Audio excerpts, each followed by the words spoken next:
রব্বুল আলামিন ডাক দিয়ে বলে, মা গাররাকা বিরাব্বিকাল কারীম। রব বলে, বান্দা সারাদিনে সবার কথা মনে করার টাইম পাস, শুধু আমারে ভুলে যাস তুই। আমার জমিনে থাকস, আমার দেওয়া রিজিক খাস, আমার দেওয়া নিঃশ্বাস নিয়ে চলস তুই।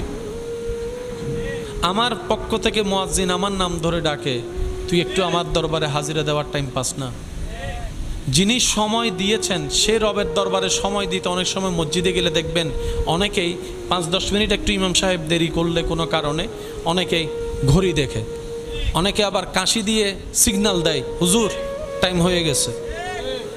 কি ব্যর্থতা আপনার আমার জন্য। রবকে খুশি করতে নিজের উপকারে গিয়েছি, সেখানেও টাইম দেখে হিসাব করছি। মনে রাখবেন, আপনি আমি যেরকম সময় দেখে হিসাব করে করে রবকে সময় দেওয়ার চেষ্টা করি, রব যদি এরকম সময়ের হিসাব নেওয়া শুরু করে, সব শেষ হয়ে যাবে, আপনি আমি পার পাওয়ার কোনো সুযোগ